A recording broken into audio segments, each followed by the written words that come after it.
Welcome, everyone, to Hearing Loss Association of America, North Bay of California May meeting.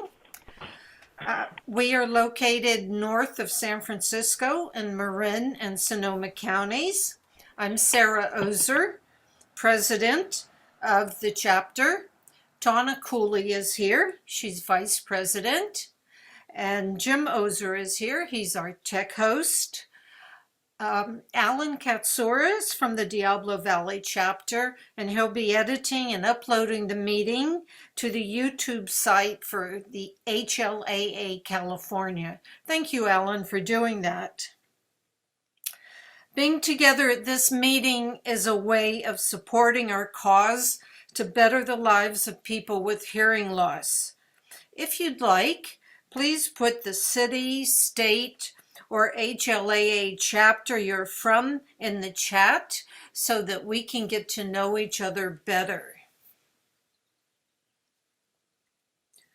The mission of our chapter is to improve the world of communication for people with hearing loss through information, education, support, and advocacy.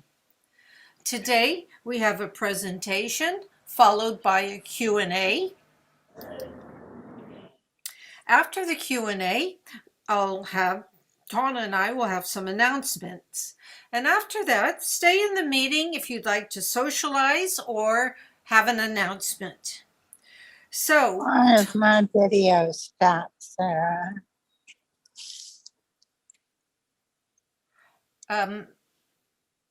Holland, I didn't understand you. Okay, so Tawna, I'd like to hand the meeting over to you to introduce our speaker today. Hi there, everybody. Hello, Melanie. We'd like to welcome you, especially to our group. For those of you who don't know Melanie, she is a research audiologist who studies music perception and cochlear implant technology with UCSF's Music and Medical Sound Perception Lab. The principal investigator of the lab is Dr. Charles Lim. Melanie Gilbert received her doctorate of audiology degree from Vanderbilt University and completed her externship training at UCLA. After graduation, she worked for the Research and Technology Group of Advanced Bionics, a cochlear implant manufacturer, for 3 years, where she focused on novel sound processing strategies, objective programming measures, and sound cleaning features. Dr. Gilbert loved to work with audiology students in training and taught the audiology implants course for the audiology doctoral program at the University of Pacific from 2016 to 2020. She is currently serving as the president of the California Academy of Audiology, and in her spare time, Dr. Gilbert offers she offers remote cochlear implant programming and mapping services through the Hearing Solution of Sacramento. Outside of audiology work, she is passionate about spending time in nature and with her 4-year-old son, especially canoeing, fishing, and hiking. So please feel free to put any questions for Dr. Gilbert in the chat at any time. We will be going through the questions as Melanie decides. So thank you. We can take it off over, Melanie. Thank you, Tawna, for the introduction. Thank you, everybody, for allowing me to come and chat with you today about my favorite thing, cochlear implants. And then my second favorite thing is music perception. So I have a presentation that I'd like to share.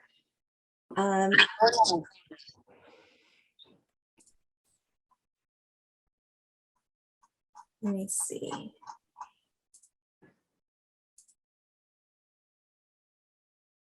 All right, so I can see on the Zoom thing, I can see a few people. Sarah, I can see you. Are my slides coming through okay?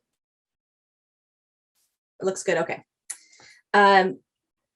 So I should mention we do receive financial support from all of the main cochlear implant manufacturers.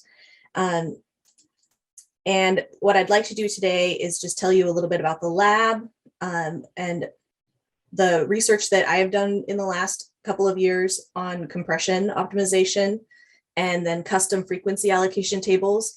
Both of those are ways to improve music perception in cochlear implants. And then I'd like to tell you how you can volunteer for research if you feel so inclined through our lab. So first of all, I'd like to tell you a little bit about myself. As Tana mentioned, I graduated from Vanderbilt in 2012, and then I worked for Advanced Bionics for a while. So my interest is really in more of the nitty gritty of cochlear implants and how to improve things. And I found UCSF in 2016. I worked clinically for a while, and then a research position was created in Charles Lim's lab. And we do two main areas of research. We do cochlear implants, which is my domain, and then we also do creativity or improvisation and the brain. So there are a couple of TED Talks that Charles Lim has given, which are fairly interesting about creativity. What parts of the brain kind of light up or are activated when people are being creative in one way or another, with music, with drawing, with acting, a lot of different aspects. This has become an area of interest for the NIH, and so our lab is doing quite a bit of work on that. These are some of my collaborators. I'm very grateful. I couldn't do the work I do without their help. And so speaking about music appreciation specifically, in the last few years, there have been a lot of attempts to improve sound quality of music for cochlear implants, because as anyone with a cochlear implant knows, music can be a real challenge. Cochlear implants were really designed for speech, and specifically speech in quiet. And so speech and noise is a challenge, and then music is an even bigger challenge oftentimes. And I was talking to a patient this morning, actually, who's looking at getting a second implant and wants to participate in my study. And she was asking me how music is going to sound with a second implant. And it's really difficult to tell somebody how music is going to sound because people's outcomes are so different.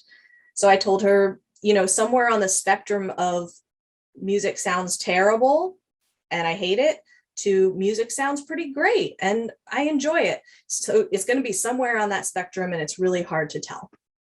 So people all around the world are working on ways to improve music because it means so much to people. The person this morning, for instance, was a musician and is a dancer, and music is very important in her life. And it's understandable that somebody has reservations about getting a technology that will help with speech perception and will probably help with listening effort, but may, impact music appreciation negatively. So one area that I think is very interesting, and these are the areas that I think are interesting that I'm not specifically working on, but changing the spread of the electrical current inside the cochlea in order to have better, more precise pitch perception. Another thing that people are working on is to reduce the musical complexity. So if you think about auto-tuning music, perhaps, or reducing the number of instruments so that there are fewer notes being played at the same time or fewer instruments being played at the same time, that can make music sound better. Typically, for cochlear implant listeners, the fewer instruments, the less complex the music, the more enjoyable it is. And so, for instance, there is a group over in Europe that have created classical music specifically intended for cochlear implant recipients, where you have a full orchestra, but not everybody plays at once. And the music bounces around between different instruments so that people who have cochlear implants and people who don't can both enjoy the performance. Another thing that is helpful is to focus on music that is rhythm based and rhythm heavy, because normal hearing ears and ears with cochlear implants typically perform equally well on tasks that are based on rhythm, because cochlear implants do great with timing of sound, not so much with harmony or timbre or the complexity of the sound, but with the beat and the rhythm. Cochlear implants do very well with that.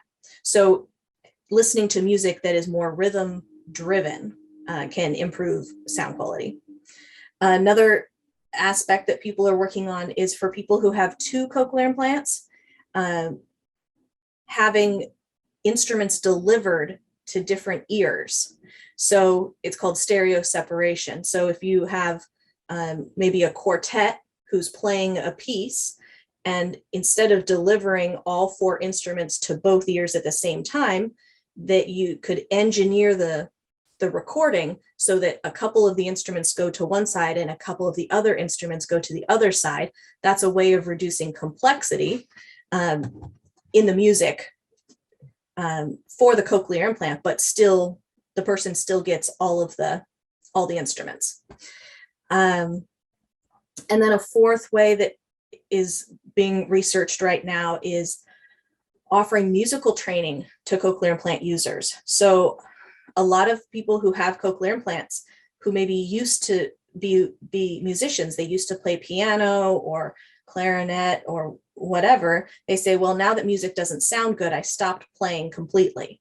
And there's research showing that if people pick up their instruments again, even if they don't sound good, but they spend dedicated time training with them, it can improve music quality and their general music listening experience. And so that's true with piano specifically, I think is the most studied, but also vocal lessons and some other instruments as well. So those are, just to summarize, choosing music with fewer instruments, reducing the overall complexity of the music, practicing playing an instrument yourself. And a fourth option that I didn't mention earlier is streaming, using any streaming method you can to reduce interference of background noise. So if you think about listening in a car versus listening in a sound studio to the same piece, the sound quality is going to be much better in the sound studio than while you're driving the car. And you can get the same effect by plugging in the CI directly into a sound source, either through a cable or through a Bluetooth or some other proprietary device like a T-coil. That is a way that people improve the music sound quality, which can be helpful just for general music listening, but also for doing training exercises for the ear.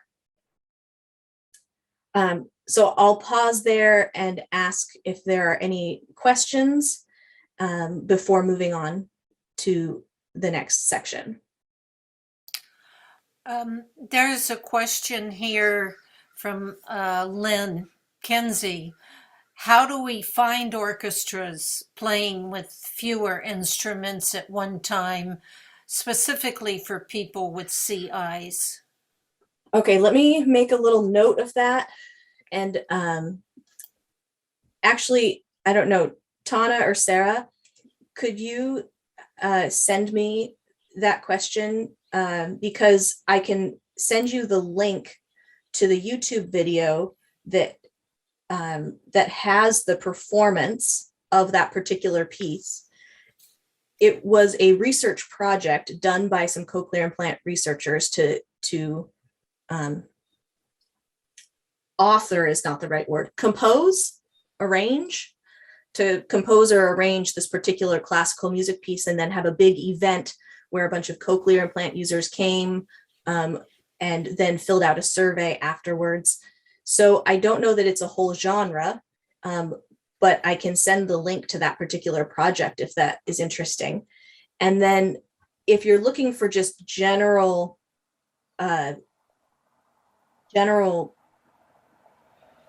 orchestra kind of recommendations, I would say kind of forget the orchestra specifically and go for quartets, go for chamber music, some sort of classical music that just has fewer instruments on stage. And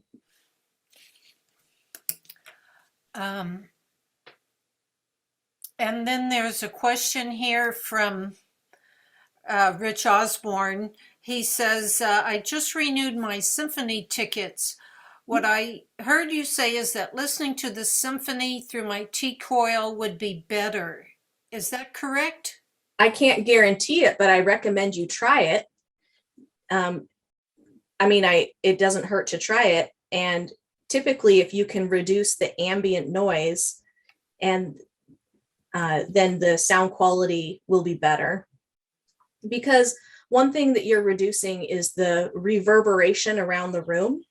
So the instruments or whomever, the people on the stage, the music goes out into the air and then it reverberates on the ceiling, on the walls, on the floor before it gets to your microphone.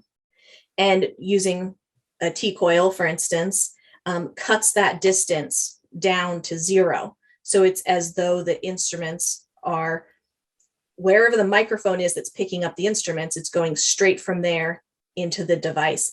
It's the same type, it's the same reason that in schools, teachers might use a microphone with an FM system that then communicates directly with the child's hearing aids or cochlear implants.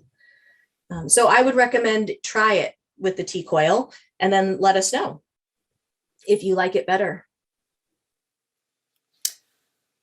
Melanie, people are writing their comments in the chat window, so I don't know if you're Chat right seeing now. that, but I'm gonna pull there's, up the chat so to save Sarah some reading time here. and also if you want to see the people on the screen while you're showing your PowerPoint or whatever it is, there's at least on my Zoom window, there's a dividing point between the two. Yeah. And if you put the mouse on that dividing point, you can move the screen to the right or the left, and then you can see the people and your PowerPoint at the same time. Okay. Thank you. Unfortunately, I have a limitation of a very small screen and bad eyesight. So I have to make some choices in life here.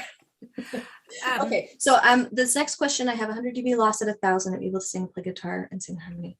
I'm cohesive lost in a group of people. Okay.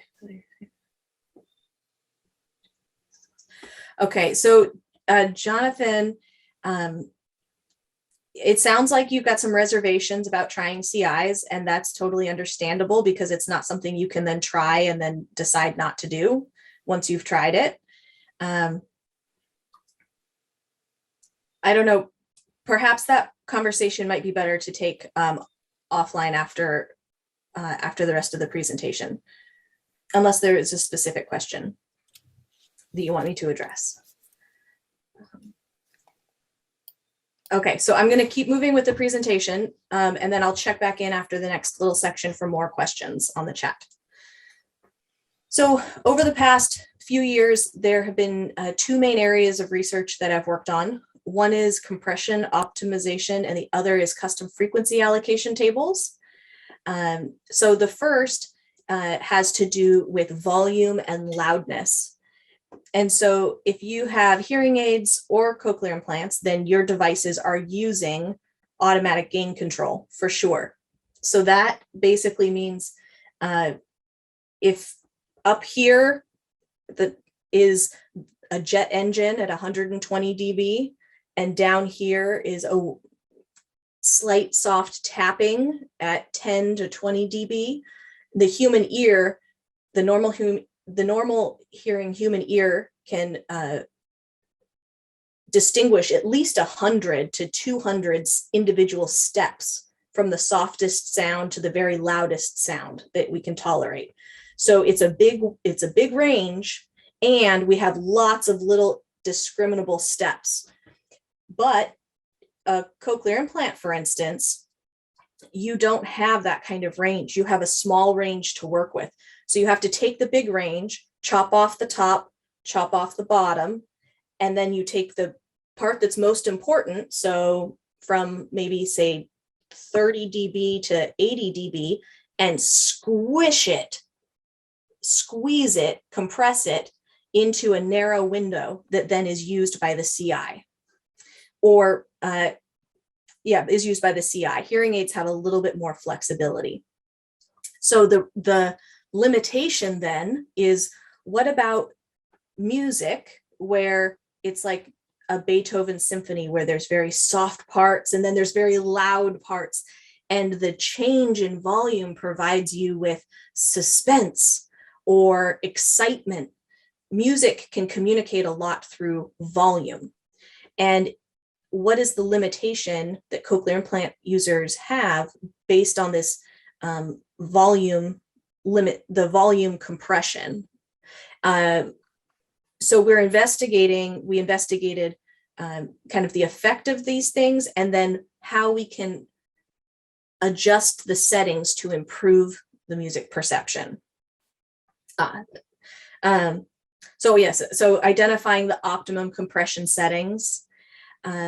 So I will say that for the various cochlear implant manufacturers, each of them does compression of volume.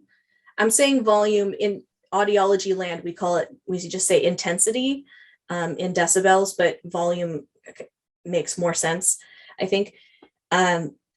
Each of the cochlear implant companies does this compression in a different way. And so it's also interesting to find out how cochlear implant users prefer the compression compared to normal hearing users. Or sorry, normal hearing listeners. I don't know if anybody has heard this argument before of like hyper compression of music, but somewhere around the 70s, 80s, and then it really peaked in the 90s,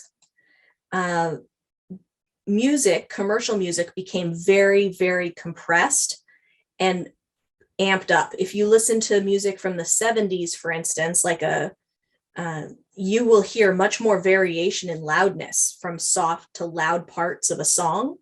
You'll hear a lot more variation in loudness than that same music that's remastered for current release, where even the soft parts have been cranked up quite loud. So they sound like soft music, but that is played at a louder level. And this is especially common for music played on the radio. The radio remixes of music, it's all the same volume, even the soft parts of the sound, they crank up so that people have more audibility. And people tend to like it better. It sells better. And we were wondering, do CI users want more?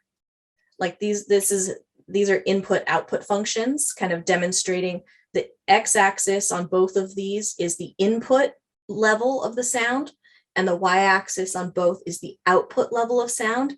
And we call these mapping functions. And so you can change, and then each colored line is a different setting that is available in the programming software for the audiologist. So the audiologist can select the green one or the orange one or the purple one. The default is 3:1 for AGC and 1000 for maplaw. Those are the defaults that pretty much everybody gets. And so we were like, well, if we hold one steady and we alter the other one, does music get better or worse? And then we did the opposite thing, where with AGC, we'll hold AGC at 3:1 and we'll change maplaw from 250 to 500 to 1000 to 2000. We'll find out what is the preferred maplaw setting when you hold AGC at default.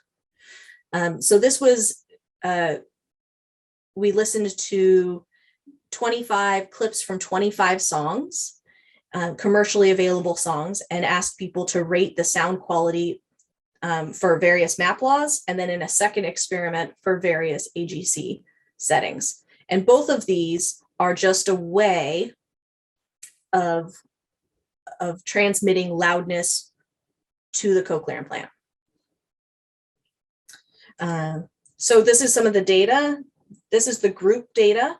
So on the left is the maplaw results, and the 0 line here on the y-axis is the default setting of 1,000, but basically just the default, the as it comes.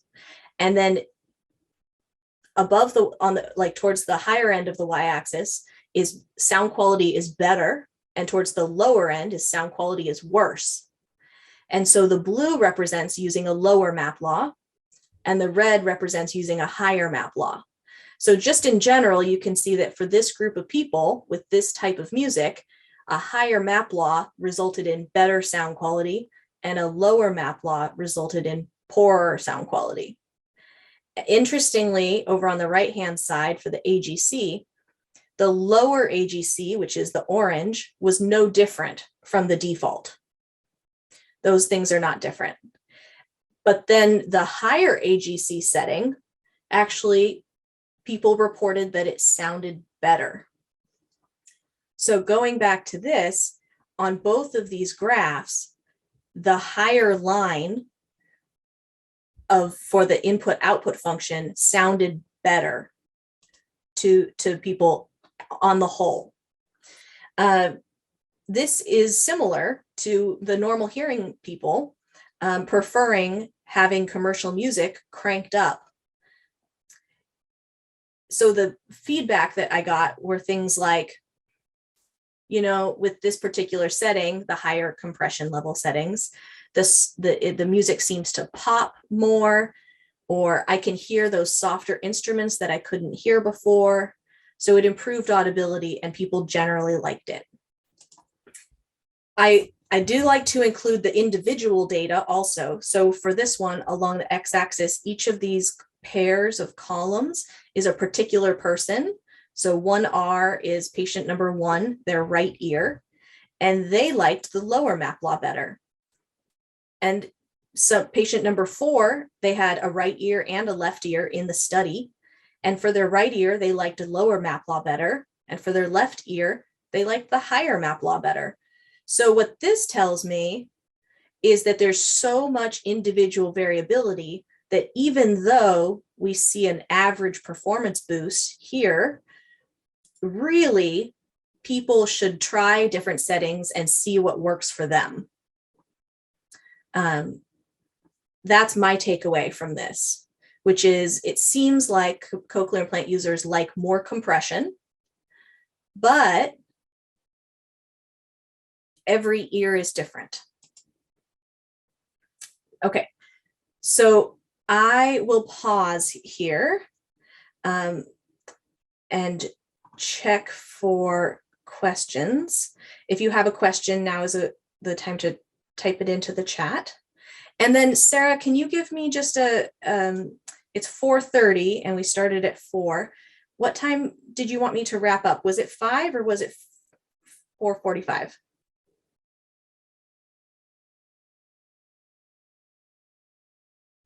Okay, you're on mute, but I think you're saying either is fine. Okay. All right, so I'm going to go ahead and move forward.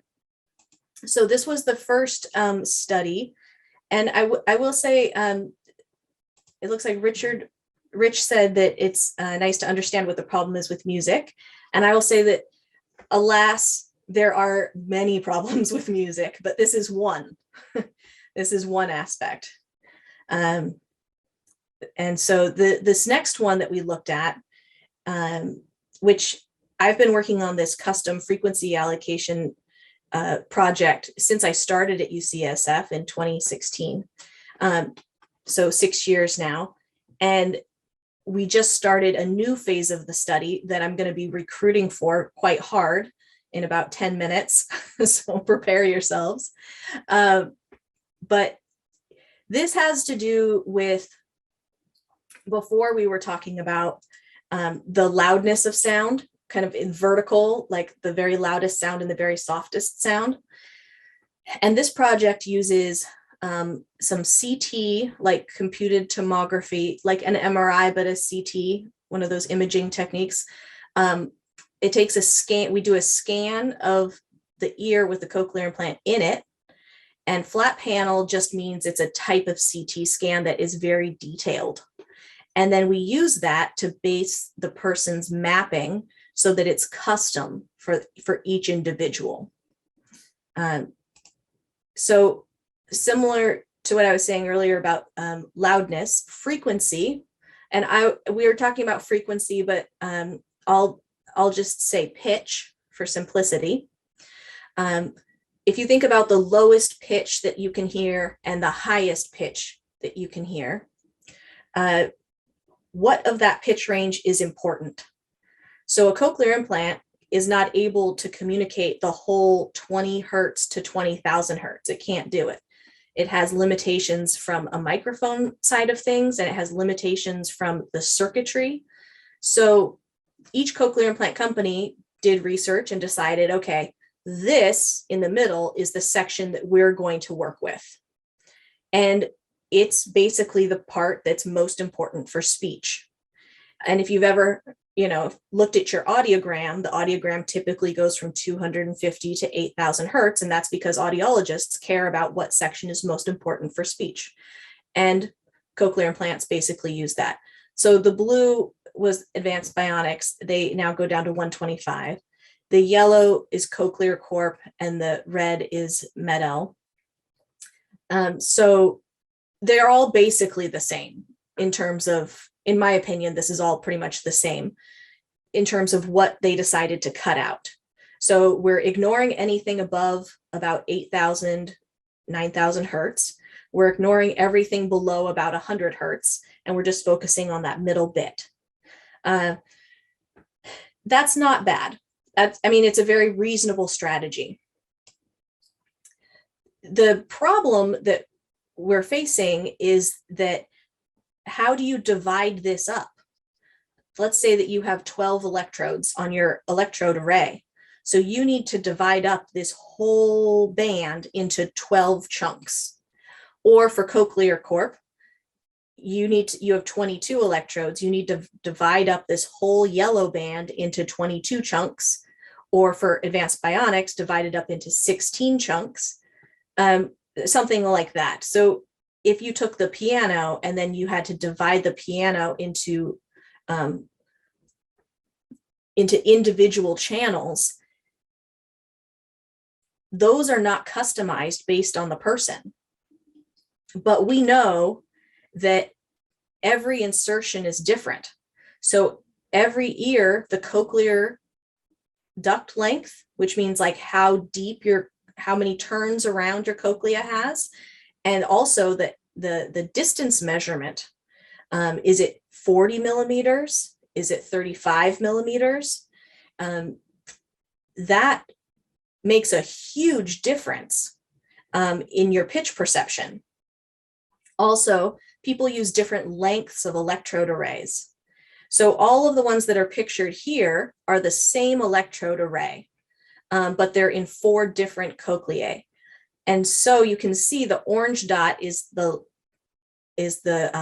most apical, or the most at the low pitch end, the last electrode on the array. And you can see that it's in a different spot for these various people. And so all 4 of these people are given the same frequency, the same pitch map, because so we're thinking, okay, well, let's customize it. And maybe that will improve pitch perception.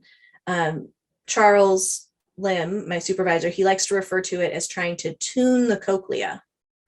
If you had a guitar and you were trying to tune a guitar, with the cochlea, we're going to take some measurements, and then we're going to adjust what pitches are going to go to each electrode so that it's customized based on that person's electrode array length and that person's cochlear size, and then the physical location of the electrodes. Because if you notice in the bottom right, this electrode 12, is right at the round window where the implant goes in.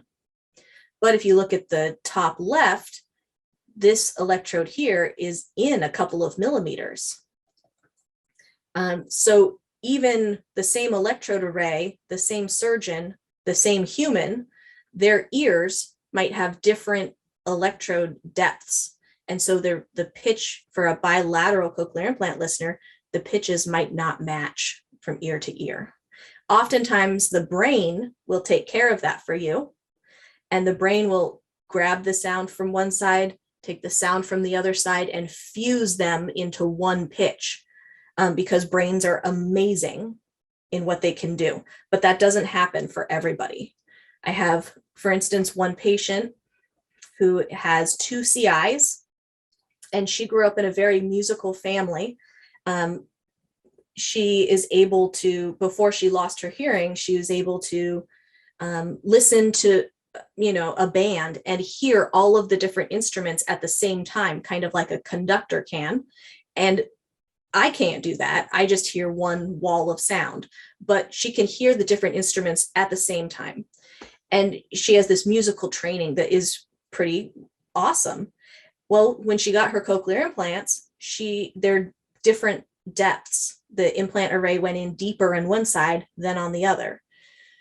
So one side is overall sounds lower pitch, and one side overall sounds higher pitch. And for her, these two sounds have never fused. Her brain has never, I wouldn't say like done the work, but her brain has never put those two inputs.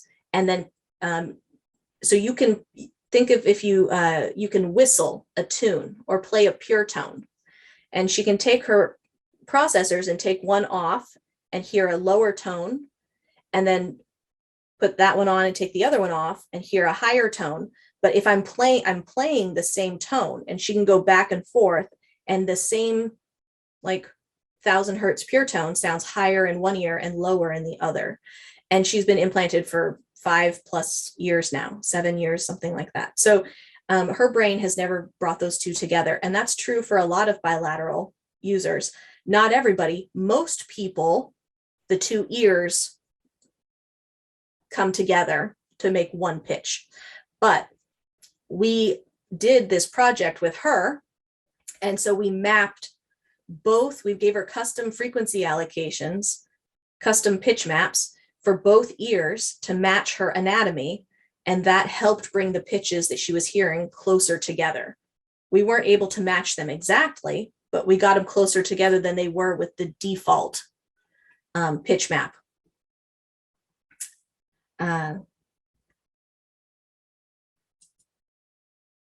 So just a quick description of kind of what we were hoping for. We wanted to restore the accuracy of the pitch information. And we did that by taking a special CT scan, measuring the whole cochlear duct length, and then measuring the precise location of each electrode, and then using some math, specifically a Greenwood function, to calculate the pitch at which each electrode would be sitting if the ear was normal hearing. And then we changed the mapping in the programming software to make it match. Another thing that we do that's different than the other labs is that we do a lot of music metrics. We use speech testing, but we also use music testing to try to show the difference between maps and the difference in performance. If anybody has been to an audiologist, they have had speech testing. But has anybody been to an audiologist and then had music testing done? And you would probably know, whether it's hearing aids or cochlear implants, that the audiologist can make a lot of changes in the device that will affect the sound quality, but might not affect your speech scores. So you could get 60% on one test with program, and then they could make some programming changes, and you could still get 60% with the other program, but the quality might be very different. So speech does not tell the whole story. Part of my job is just to make up music tasks, and that that we can use to try and decipher differences in quality. So this is what our scanner looks like. It's a big arm. The person lays on the little bed, and then we bring the arm in over and get it all aimed correctly, and then it rotates around. It does like almost 360 degrees. It goes like that around the person, and the whole scan in and out takes about 15 to 20 minutes. And we do our scans at Parnassus campus of UCSF. And we can't do these during the day. We have to do them early in the morning because this scanner is used to do surgery on people who are having strokes. They do the stroke surgeries with the scanner in operation in that room, which is more important than cochlear implant research. So we get relegated to Wednesday mornings for our scans. If you've looked at many CT scans of cochlear implants, you would know that this is a remarkable image because the artifact, meaning the bloom around the metal, is so low. The scanner and then the processing technology that we're using is pretty incredible compared to what else is available in the field to get us scans that are this good. So this type of research was not possible 10 years ago. The radiation exposure, a lot of people are concerned about radiation exposure. And I will say that the high quality of the scan means it's higher radiation, but we're looking at a smaller body part. So it's less radiation overall than a standard CT because it might be higher radiation, but it's for a smaller body part.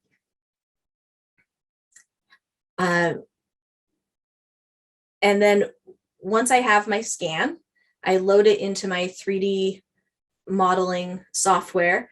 And so these left two images are the cochlea. If you look at a cross section of the cochlea, this is kind of a spiral going up like an ice cream cone. And then the top right image is if you were looking straight down at the cochlea, and you could, we call it spiral view. And then in audiology land, we really like to unroll the cochlea when we study it. And it's a hypothetical unrolling. But this red line, I'm not sure if you can see the red line here. So this is a red line that I placed on the image that maps out the wall, the outer wall of the cochlea. And then if you unroll that line, you get the thing on the bottom right, where A is the round window right here, where the cochlear implant goes in. And then C is the apex of the cochlea, the very tippy top up here. And then each one of these little blooms is an electrode that's on the array. And this array has 12 electrodes. And I'm going to try and play the video. Sometimes it works, sometimes it doesn't. You want to look at the top right. And you can see that basically I'm coming up from below the cochlea. Oh, it looks like it's a little bit jaggedy.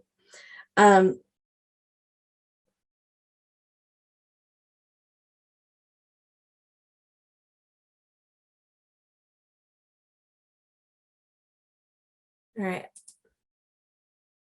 The video is not playing in a super nice way, so I'm going to kind of step through it. So this is basically, I'm taking these axes and I'm dragging them up from the bottom of the cochlea, from the base, all the way up to the tippy top, the apex. And if you look at the right part, then you get, that's really where the cool visual is, where you get to see the electrodes kind of come into focus one at a time. So this is the electrode that's closest to the round window, and then boop, boop, boop, boop, boop, boop, boop.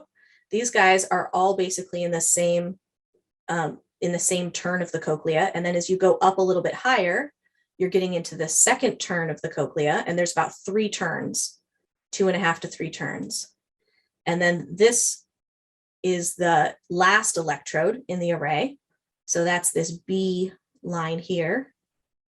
And then if you go up to the top, there's no more electrodes up in the tippy top of the cochlea, because most cochlear implants, even the very deep ones, they only go into about 1.5 or 2 turns. and there's about 2.5 or 3 turns of the cochlea. So there's nothing up in the tippy top, just fluid.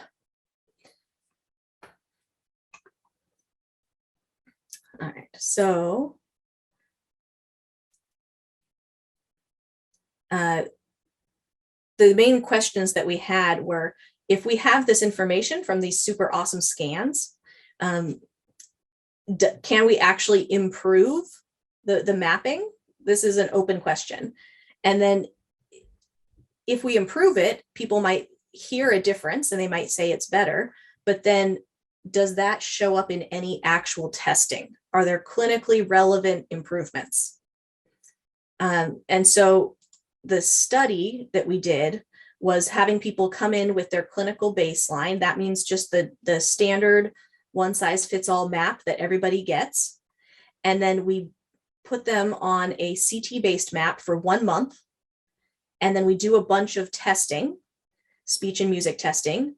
And then we decide that was supposed to be the end of the study. But then we decided, oh, we have another condition we want to try, because what is a CT-based map? You know, it's not a known thing. It's a thing that we are making. And so there's not one answer. We have to try a bunch of stuff and see what works. So then we tried some other stuff. So we had a different CT-based map, and they took it home for another month, and they came back for speech and music testing. And then we were thinking, oh, well, let's try another thing that's CT-based. And so that we tried a 3rd month, and then people came back for more testing, because that's kind of how the research happens, is you answer one question and you create 3 more. And then you answer another one, and then you create 3 more. And then at the end of the study, we called it good after 3 different variations of the CT-based map. We let people use whichever program they felt that they did the best with or that they wanted. And that could have been their clinical baseline or any of the CT-based maps. So the 3 things that we really did, that we really changed, were we tried deactivating electrodes that were very, very close to the round window. So electrodes that are sitting right at the round window, right at the entrance to the cochlea, that's the part where people have had the hearing loss the longest typically. And so the neurons are in the worst shape. Like somebody might not have been able to hear in that part of their cochlea for 40 years or 60 years. So the neural health might be very bad. And so it doesn't make sense to be trying to stimulate those neurons. So one thing we tried doing was deactivating electrodes that were very close to the round window. Another thing we tried doing was making a custom total bandwidth. And so that total bandwidth was this figure. So we'll use the CT scan to establish what the total bandwidth should be, instead of use the 70 to 8500 default, because this study was done with Med-El users, because Med-El wanted to pay for the study. And then another thing we did, which is the kind of tuning of the cochlea, is making the custom center frequencies, making the center frequencies custom. So that is all of the electrodes that are below 2000 hertz. So basically the second half of the array. So the electrodes, the second half of the electrode array, basically, we match those exactly to the anatomy. And then the top half, we just have to redistribute logarithmically, because there's inherent mismatch that we can't overcome based on where the electrode array is placed in an ear. So the group data, again, shows not a big difference at the group level between the blue map, which is the clinical one, and then the 3 CT-based maps. So higher on the y-axis is better performance and lower is poorer performance. And there is a statistically significant difference between the clinical map and the CT-based 2 and the CT-based 3. However, I prefer to go with kind of like the squint method, where you just kind of squint your eyes and see if you feel like it's really different. And I don't feel like it's really different. But as far as individual data goes, 6 of the ears in the study showed an improvement greater than 10%. And that's what we consider clinically significant, is a 10% or more improvement in word recognition scores. That's what an audiologist would care about, typically. And then 9 of the ears showed no change. And interestingly, it's not included in this data, but we did end up discontinuing 2 subjects, one who had the longest the deepest insertion, which seemed to be too deep for their cochlea. The electrode array was too long and they had a too short cochlea. They did poorer. And we discontinued another subject who had a very short insertion. We call it shallow, a shallow insertion. And they had a long cochlea and a very short electrode array. And they did poorer right off the bat as well. So what we ended up using were people who had Med-El arrays, because that's who funded the study, who had the Flex 28, like the 28, like the 24, 26, 28, or 31 millimeter arrays. And this study couldn't really be done with Advanced Bionics or Cochlear because their arrays are a bit shorter. And so the mismatch would be too great to overcome with a strict CT-based map. We had another task that we called pitch scaling that we developed. And pitch scaling has to do with, if you hear different notes on the piano, can you tell which one is higher, which one is lower? And can you put them in order? Like if somebody played a few random pitches for you, could you rank them in order correctly? And the performance improved significantly with the CT-based maps as compared to the clinical default map. For this, they have better pitch. The group level overall, people had better pitch ranking and pitch scaling abilities with the CT map. So the summary was that for speech, the CNC word scores improved in almost half of the ears, and there was not a significant change in the other 60% of the ears. And then we used timbre task. We decided that we just need to improve the task, basically. And then the pitch task, also we need to improve the task, but there was a trend towards improvement. The subjective reports were all very positive about the CT-based maps, except for the 2 people that we ended up discontinuing early on in the study that I mentioned earlier. And at the end of the study, all of the subjects opted to use a CT-based map as their primary program, and 1 person asked for it as a backup program. So I think that is also telling, even though it's not necessarily captured in some of this objective testing. So what we wanted to do next was do these CT image-guided fittings at activation, and then also hopefully drive this forward enough that this type of customization and personalization becomes standard practice for all cochlear implant users in the future. Like I think that the goal should be to use some sort of objective measures to check electrode placement before activation of the CI.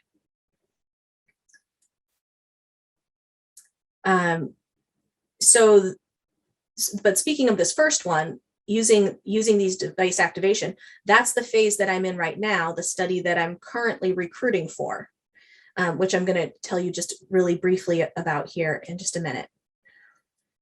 So to summarize, the research that we've done the research I've done in the last few years is that reducing the mismatch by using customization seems to help at least some people and doesn't seem to hurt the vast majority. And that also adjusting the compression ratios can lead to performance improvements as well, although that really varies person to person about which compression ratio they like the best. This last item here, enabling or deactivating additional sound processing features like noise reduction. I didn't address that here because I didn't do research on it in the past few years, but it is another aspect that sometimes, you know, the cochlear implant signal processing, they have a lot of processing that's going on behind the scenes that's helping.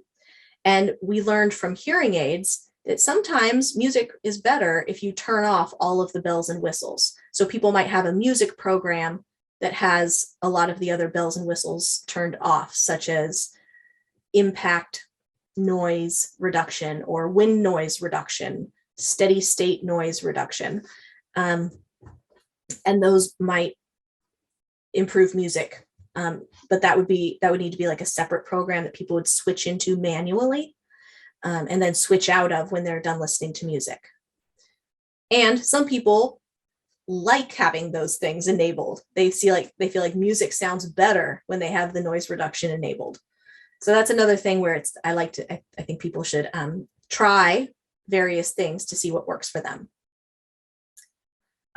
And I would like to talk about like what the study that I'm recruiting for, but I see that there are several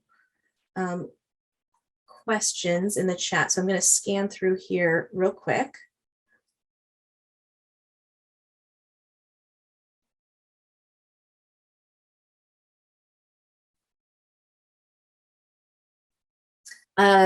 Sarah, you asked, do the audiologists have access to these photos of their patients? So with the current study that I'm doing, I'm sending the 3D models and some of the screenshots to the audiologist, but the audiologist is using a mapping that a pitch map that I'm giving them, so they don't use it for decision making because the patient is part of the study.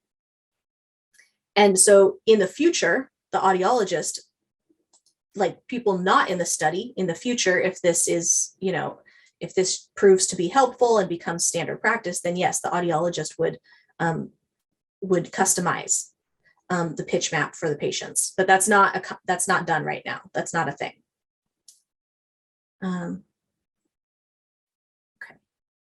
Jim, I cannot answer your question about the closed captioning on the nightly news. But I mean, I'm sure we have a complaints department that would be happy to field that. And I'm sorry that there is not captioning. That's not great. That one's not for me. Stephen is a cellist. And you took your cello to the last appointment and you made a program based on this cello sound quality. And that's awesome. I think that's super cool. When I was working in the clinic, I would encourage people to bring in their musical instruments and then fiddle or jimmy or manipulate the settings in every way I could think of to see what, you know, it's like spaghetti on the wall, you know, and see what sticks and what makes things better. So I think that's really cool. You have a cool audiologist, and I'm glad that it helped a little bit, at least. Okay. So this last part is like, I'm funded for 20 patients to participate in the study, and I have 12 spots taken, and I just opened enrollment in November, and I'm hoping to close enrollment by the end of the summer.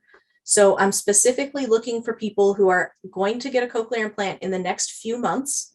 The sooner the better for the research study, and who are able to get a Med-El implant with a standard length array.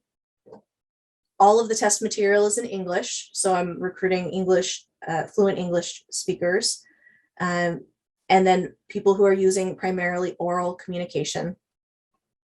So if you know of anybody who meets these criteria, please give them my email address or send me their email address and I can reach out to them. And what I'll do is I'll schedule a 1-hour kind of consultation to find out about them, and then also to share information about the study and see if it's a good fit. Because it's important that it's a good fit both ways. So the people who are not able to participate in the study are if they have atypical cochlear anatomy, meaning like a short cochlea that only has maybe 1.5 turns or something. So a cochlear implant can't go all the way in.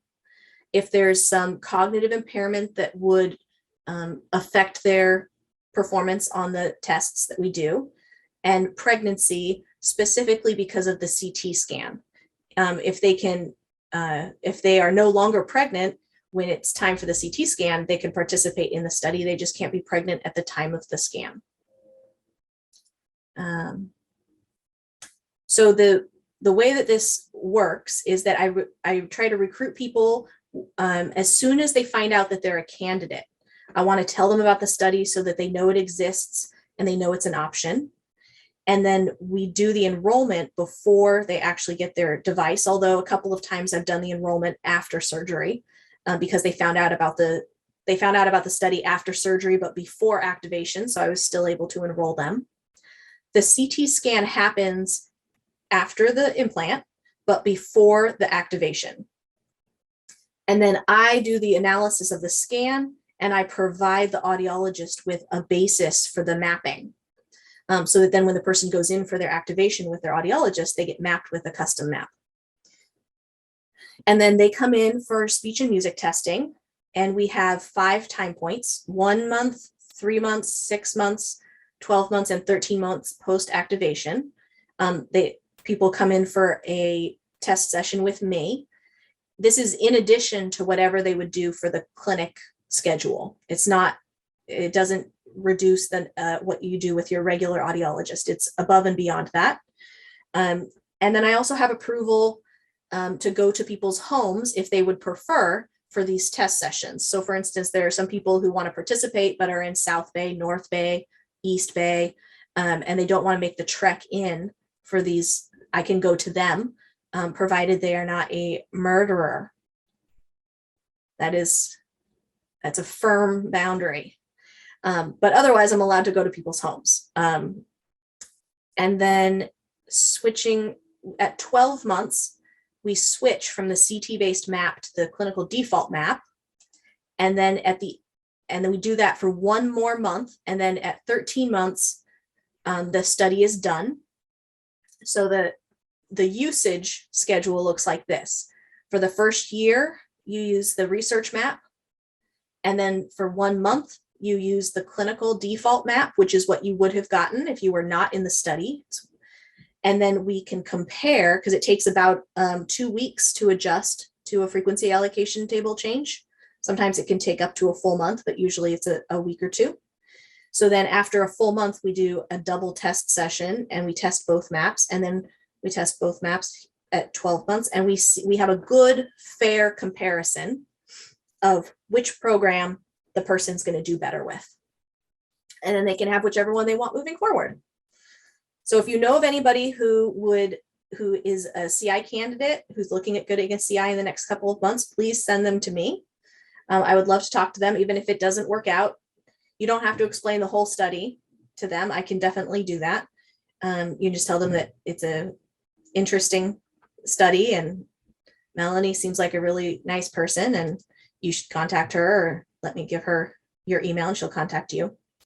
That's my hard sell for my research study.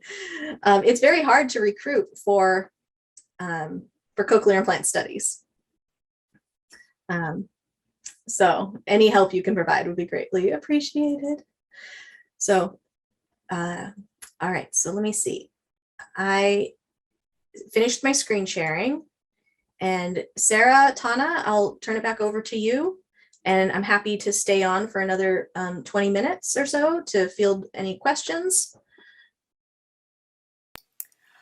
Thank you so much, Dr. Gilbert, for that excellent presentation.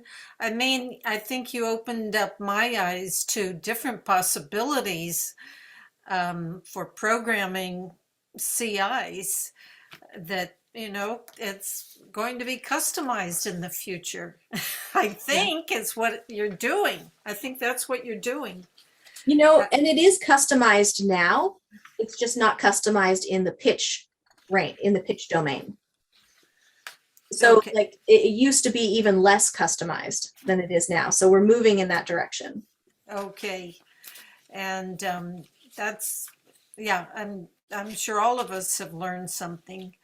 I would like to, one other thing, sorry to interrupt, that I'm putting in the chat here is a link to a survey that I created on the UCSF Qualtrics site. And if you would like to participate in research in our lab, not specifically this study, but just other studies in general, or you'd like to be contacted when we start other studies, then you can go to this survey and fill out your information. Then I will add you to our contact list. And then when myself or another researcher in our lab is doing a new study, they look through our contact list and they write to a bunch of people who look like they might fit the bill. So. And could you put your contact slide back up? Yes, indeed.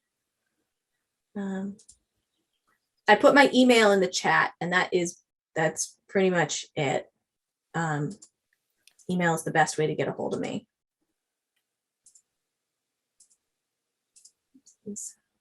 There we go. Okay, there it is.